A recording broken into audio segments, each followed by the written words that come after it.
And welcome to another episode of the Don't Argue with the Facts podcast. I'm your host, Noah Love, and today, we are going to be talking about uh, all things college basketball. March is here. Yes, March Madness is here. The madness begins in officially, you can say, 2 weeks because of the tournament, but really next week. This is the last week for the regular season. It wraps up this week. We're going to be talking about Michigan winning the Big Ten title outright. We are also going to be talking about Miami of Ohio and that NCAA tournament debate. We are also going to be talking about Duke beating down the Virginia at home, and them getting the 1 seed in the ACC tournament. We'll talk about Arizona beating Kansas. We'll talk about who is the fourth best team in the country. We'll talk about this disgustingly bad bubble. Talk about all that and more on the Don't Argue with the Facts podcast. But let's start with Deandre Ayton and his comments. We're gonna start with this because some things just whoa. Deandre Ayton, and I quote, says, "They are trying to make me Clint Capella." This comes after, I believe, a Lakers loss to the Suns where Ayton had 2 points, 4 boards. Okay, bro. They're trying to make me Clint Capella. You're not Clint hold on. Why are you shading Clint Capella? Clint Capella's better than you. Clint Capella is better than you. He's had a better career than you. That's number one. That's the first thing I want to get off my chest, okay? Number two, if prime Clint Capella was on the Lakers will have a better record than what they have. I'm not going to say they'll be contenders because I don't think they're good enough on the perimeter defensively, and they don't have enough athletes. But that's what the Lakers need. They need somebody that rim runs, hustles, block shots, dunks. How, Aiden, you play with Luka Doncic, LeBron, and LeBron James. Two of the best passers in the game. You could make the argument the two best passers still at LeBron's age right now in the game. You easily should be averaging 16 and 12. People are saying number one pick 20 and 10, but I'm trying to be realistic here. But you won't run. You won't win run. You won't hustle. You don't block shots. There's been multiple times.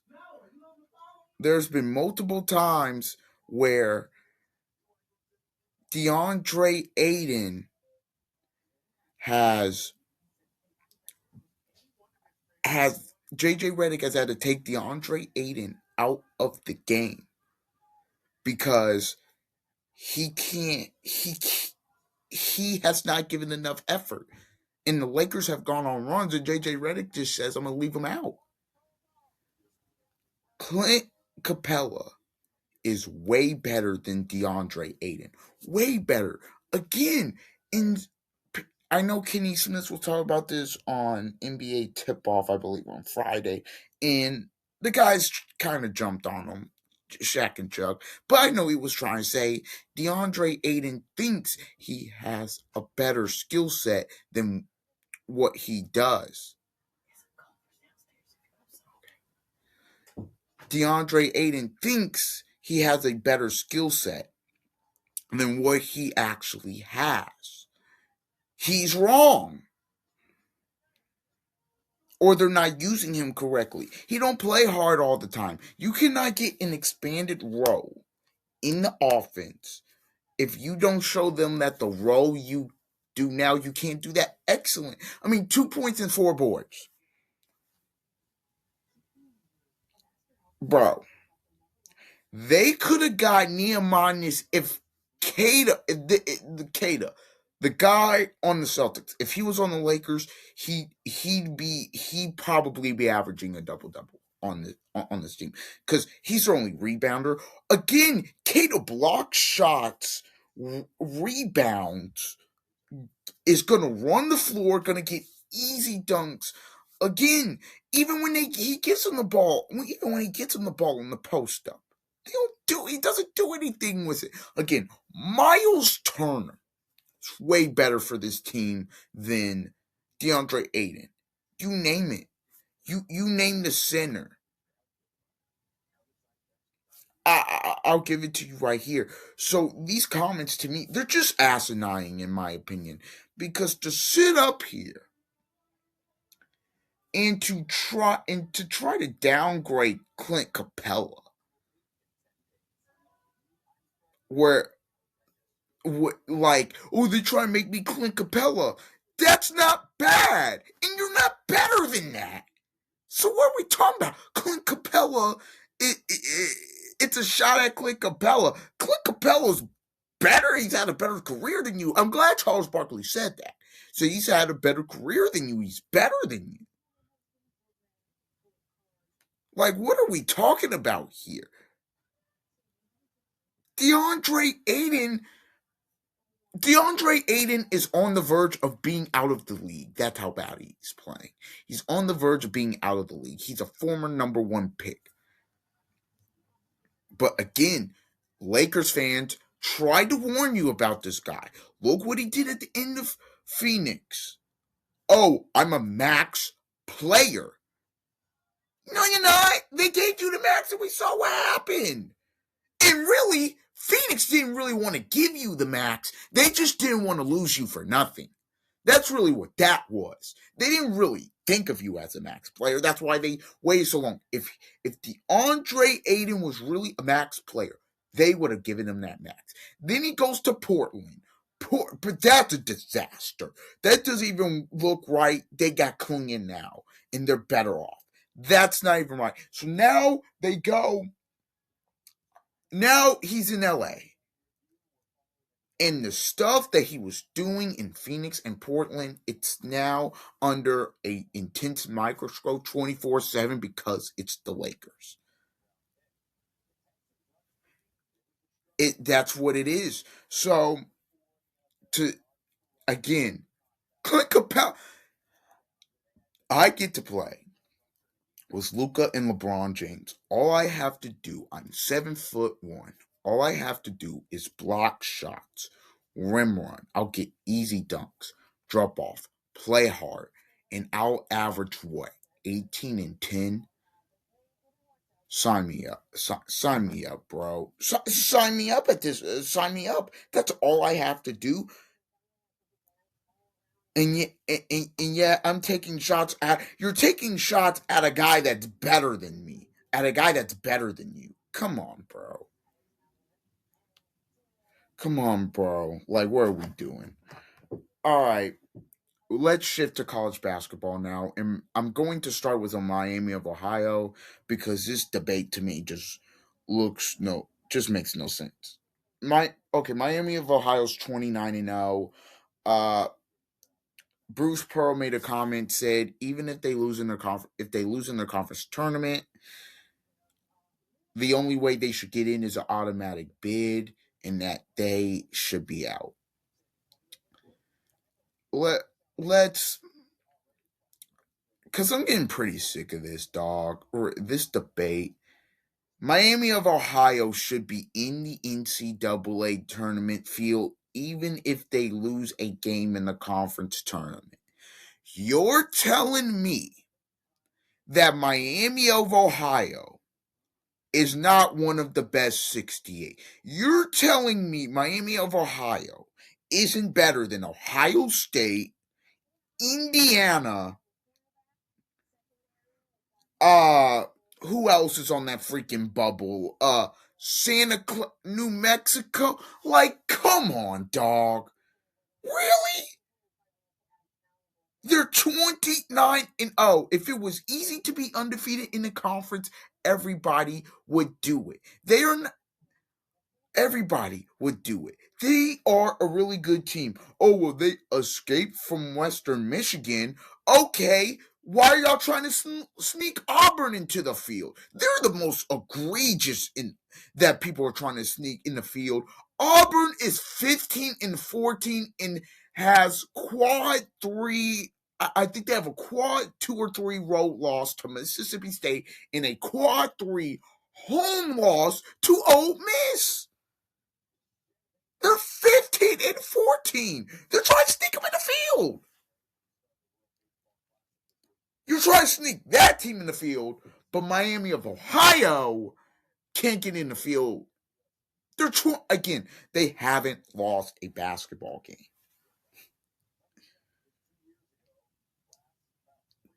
And who knows, they may not lose a basketball game. They may finish the regular season this year undefeated at 31 and 0. That very well may happen. If that happens, I don't care what happens in conference. They should be in straight up. Now, will they put them in the first 4, which to me would be ridiculous? I'd to be honest, if you want ratings, I'd put them versus Ohio State or them versus Indiana. If both of those teams don't are can just win some games here down the stretch, I think one of those two matchups will garner ratings in the first 4. Also, it'd be fun because I'm looking at the location, Dayton, Ohio. We know Indiana travels well. Uh, Obviously Miami of Ohio and Columbus, Ohio, Ohio State. That'd be fun. I'm just saying. But that's besides the point. Even then, I'm just saying that for ratings. I'm saying they should be in. You can put them on a 10 line, the 10 or 11 line, but even if they're one of the last 4 buys, I'll take that. They're one of the last 4 in. You kidding me? Come on, man. Come on, man. Miami of Ohio has earned, not deserve. They've earned the right. People talk about their non-conference. Nobody would play them. Nobody would play them in the non-conference. Again, I'm just saying they beaten everybody that stood in their path. The AP poll thinks they're the 21st team, the 21st best team in the country. That's what the AP poll, or excuse me, now they're the 19th best team in the country. That's what the AP poll thinks. They're number 19. So you don't go from number 19 to one loss dropping all the way out. That's not how this works. So yes, Miami of Ohio should be an NCAA tournament team, even if they lose a game. And yes, Miami of Ohio is one of the best 68 teams. That's period, point blank. That's just, I'm sorry, that's ridiculous. Just Bruce Pearl. Again, we're trying to let mediocre Ohio State, Indiana, Auburn into the tournament, or Santa Clara's I mean, they're cool in the West Coast Conference. They're like 23-6, or a New Mexico who's okay in the Mountain West. We're trying to let some of these other teams in, or even the teams like TCU lost to the University of New Orleans. We're trying to let these teams in, but we're not going to let Miami of Ohio, who lost one game all year. And that to me is atrocious and ridiculous. That would be ridiculous. Committee, if they lose a game, I hope you do the right thing. I hope you do the right thing. But honestly, just to avoid this hocus pocus, this just nonsense. I hope they go undefeated or they lose one in the regular season and then they steamroll in the conference tournament just to avoid this mess. Anyways, now let's talk about Michigan. Michigan clinches the Big Ten outright title. They beat Illinois 84-70. Big news: LJ Kaysen torn ACL out for the year. I mean, it's yikes. I mean, look, Adai Mara was big time. Him, Morez Johnson, that front court. When that front court's going for Michigan, they're hard to beat. And then you got guys that come off the bench, yeah. But when they're going, hard to beat. Illinois, look, I thought they could match up with them. I thought they did to a certain point, but it's hard. Stojakovic, I mean, got him back, but he just wasn't himself. Didn't play well. I thought them getting Boswell back. Look, Illinois to me is is a team that is still going to be a really tough guard in the Big Ten and NCAA tournament because of their size and ability to shoot the three. They're going to be a really tough out in the tournament, in my opinion. But Michigan winning the Big Ten title outright, I mean, you got to give Dusty May in 2 years. Last year, they win the Big Ten tournament title. They go on. They obviously have a game here March 8th against Michigan State, which that game to me will be interesting considering Michigan State's weak, but and how great they've been. But Michigan to me this year has just been on another level. Will they get the number one overall seed? I have no idea. That's sort of.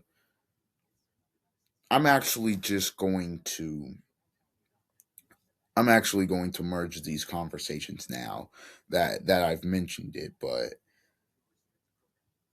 I believe the one seeds, as of this moment, I believe the one seeds go like this: Duke, Arizona, Michigan, or at least that's how it should go. I think it's that tight because I know when the committee did it, Michigan was number one overall. Then it was Duke. Then it was Arizona. But then Arizona beat Houston, and Arizona hasn't lost since. And then Duke beat Michigan, and Duke hasn't lost since, and Michigan hasn't lost since. I think it's that tight to where Duke is number one overall. Now, depending what happens in these conference tournaments, is going to be a real question. I I don't know. Again, those will be the three ones. I think the fourth one is probably going to go to UConn because Iowa State has slipped, and I think UConn. They'll probably get the fourth one. If there was anybody outside of UConn that could, outside of Iowa State, excuse me, that could stop UConn for fourth one, maybe Florida. Maybe Florida, which, by the way, let's talk about it now. Who's the fourth best team in college basketball, ladies and gentlemen? I'll tell you who it is. It's the Florida Gators. Florida's found something here. And I think the roles have been, look, Arkansas is a really good team to me. They've got a lot of talent. They rolled Arkansas in that basketball game. Like that wasn't even close. Like they demolished Arkansas in that basketball game. And look, the better teams in the SEC. They rolled Bama on February 1st. They rolled A&M. They didn't roll Kentucky, but granted, Kentucky never led. Just rolled Arkansas. This team is finding something at the right time. They're finding something. I'm looking at Thomas Houck. I'm looking at Shinyulu. I'm looking at Condon. Their front court, they know their roles. Chinulu's development has come a long way. But then I'm looking Boogie Flames, Xavier Lee. Florida to me is the fourth best team because I consistently I know what I'm getting from them. On a consistent level, I know what I'm getting. Iowa State, again, they're either going to get upset early or they could go to the Final Four. It really depends on the day with them. And they are a team that can make a run because they do have good guard play and bigs. They have everything there for Iowa State. I just don't. It just depends on the day. I don't know with them. Then there's obviously UConn, who if it looked like the UConn's weird because UConn, if they look like November UConn, you can make the argument they're up there in terms of they're the best team in the country. In terms of, oh, they could go beat Michigan, they could go beat Duke, they could go beat Arizona. That's honestly how you feel about it. Is UConn, but if it's the UConn where they're kind of slacking, they're playing these teams that they should be blown out, close games. They're a team that can get got or in the early round. In the early round, to me, a team I'm also kind of looking at as maybe Houston can be. Look, Kingston Flames, they can score the basketball. There's something there that they're not the same team. Uh, obviously as last year. There's missing. They still have Flemings, Uzan, Sharp. I think the bigs, the motor of Jawan Roberts in the offensive rebound, I don't think their bigs are as good, and that's what's kind of holding them back as well. So in terms of fourth best team in college basketball, I go with Arizona, or not Arizona. I go Florida. Because again, I know I'm getting consistently. I feel like their roles have been figured out, and they they know they know what they're doing. In Coach Todd Golden has just done a tremendous job here. Again, they started out 5-4. So ever since that 5-4 start, they are 18-2 over the last 20 games. That's elite. And you can say, okay, I can listen to the conference is down. That's fine. I mean, but Bama's won 8 in a row, and they're streaking. And and Arkansas is really good, and they're a really tough team to beat. So again, a part of me wants to listen to that. A part of me just doesn't care about that. Just doesn't care about that. Speaking of Bama, we'll go to their game against Tennessee here. The comeback kids do it again. If you even want to label them that, 71-69. Uh Latrell Wrightsell with 25. Phylon came off the bench, gave him 23. This is, to me, this game, as good as Bama played and as good as they've been, to me, this game is more about Tennessee, and here's why. This is like their fifth blown lead this season. And Tennessee, this is a team that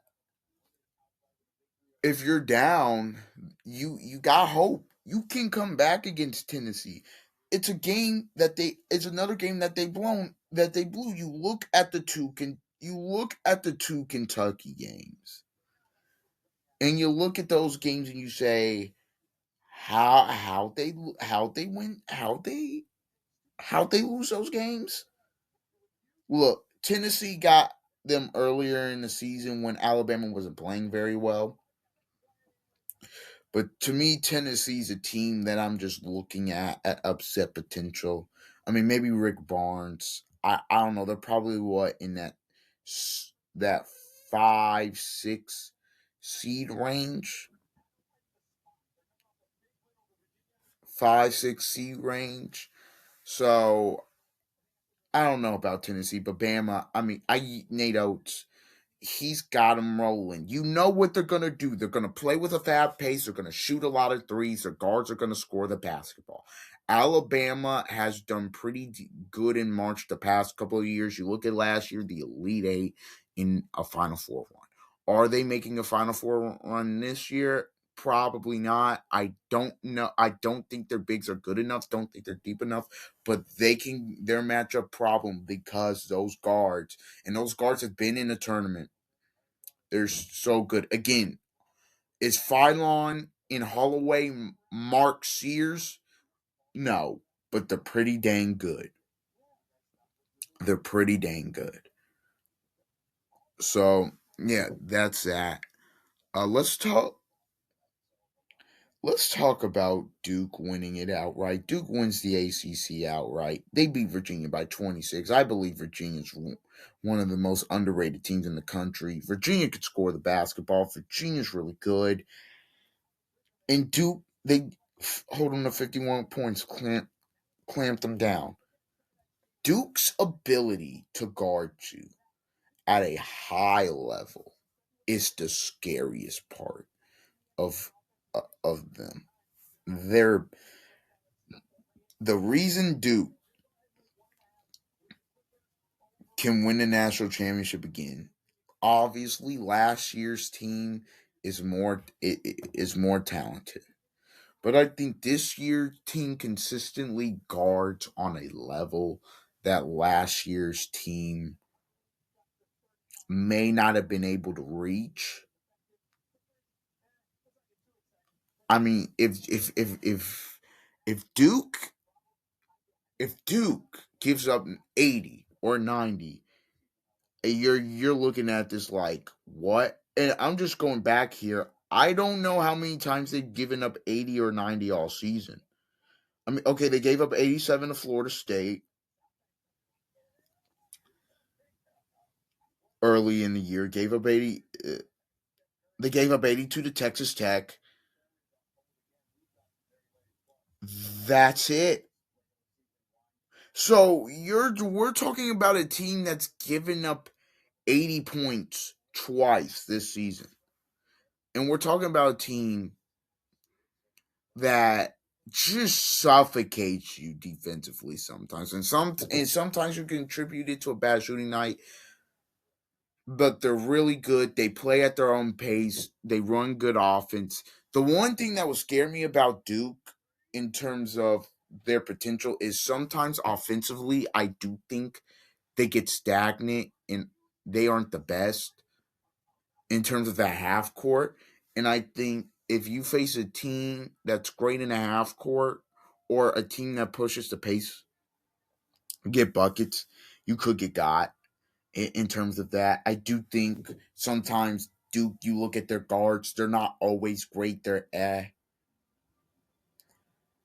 But like Duke, I mean, you lose on the buzzer beater to Carolina. You lose by one to Texas Tech at Madison Square Garden, which we'll talk about Texas Tech coming up here. You lose those, you you lose those two games. You are three. You've lost two games by a combined 4 points. You're two losses away from being undefeated. Those two losses. So I'm looking at Duke here, and I'm just like, man, they're playing like the best team in the country. Now, them versus Arizona, I'd love to see that game. I've seen them versus Michigan, obviously. I'd love to see that game again to see what would happen there. But which I believe that depending on the matchups, that could be a matchup that happens in the national championship game. Man, Duke right now is really turning it up. Speaking of the Texas Tech, a team that beat them, Texas Tech, no JT Toppin, it's been no issue. They are now 22-7. Texas Tech, since JT Toppin's injury, this is what they've done. Put up 100 on Kansas State. Beat Cincinnati that was streaking. Go on the road to Hilton Coliseum and beat Iowa State 82-73. I'm telling you, this Texas Tech team, yo, uh very four starters in double figures. They had six in double figures overall. They shot 14 of 29 from three. This is a they beat Iowa State. Again, people thought, oh, Grant McCaslin, it's over. They're not gonna do anything. Well, they're 3-0 since JT Toppins got hurt. Now, do I think they can win the whole thing? No. And see, here's the thing with Texas Tech. They're gonna be sick. And here's why Texas Tech people are gonna be sick. You look at this team, and they beat Arizona on the road this season in overtime.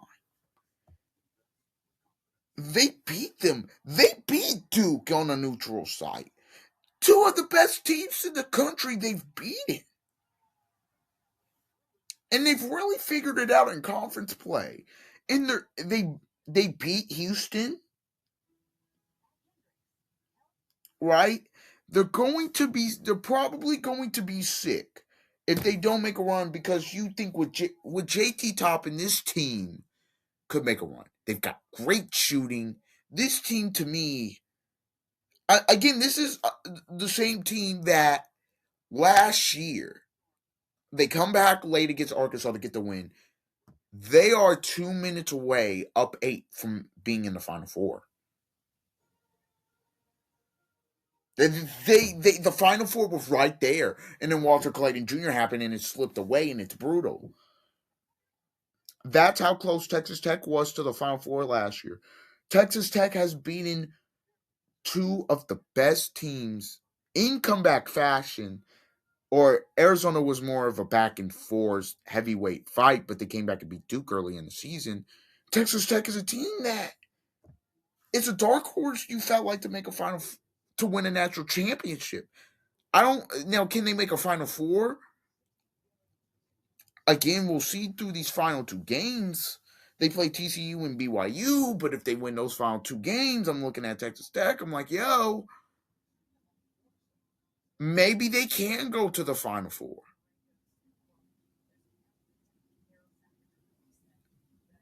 So I'm looking at Texas Tech, man.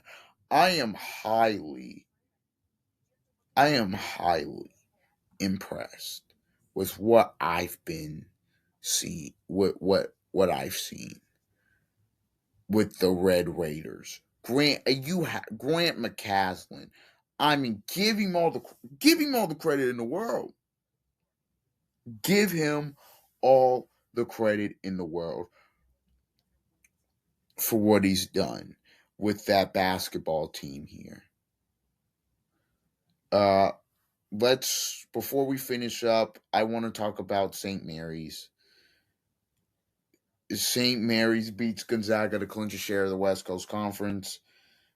They're gonna share it. They're gonna share it with Gonzaga, and obviously Santa Clara falls just a game short. They'll be 1-2. It's a shame we're losing this game next season.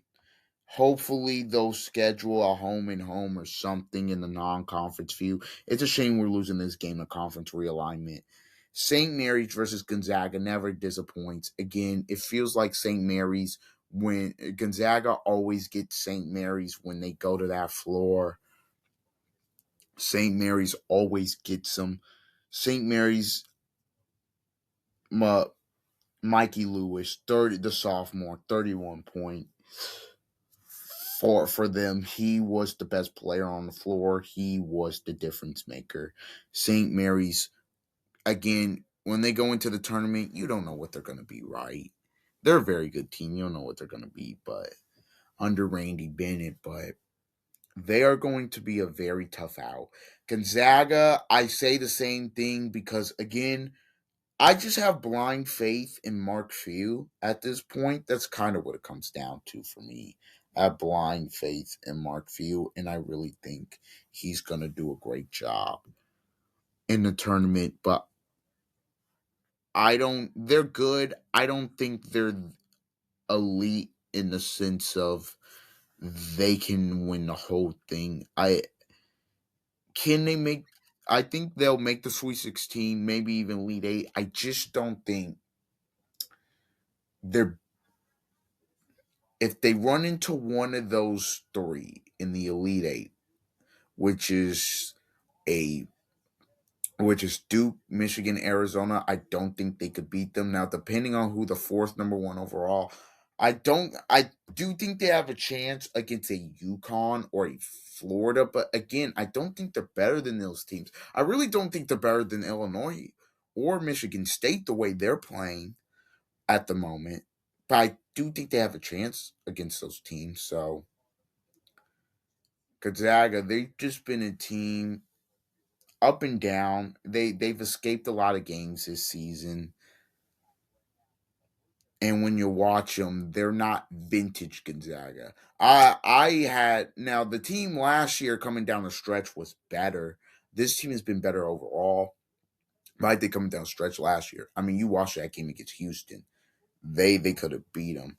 Obviously, it ended the Sweet 16 run for Mark Few in the Zags, but man, that team, they should have been seeded higher in my opinion. Like you watched them against Houston, and then you watch them against Georgia. Poor Georgia, they're back in the tournament. They just get slaughtered because Gonzaga's just on a different level, and that's not a good matchup for them for them last year. So, but yeah, this has been an episode of the Don't Argue with the Facts podcast. March is here. Please like, comment, share, and subscribe. And until the next time, see ya.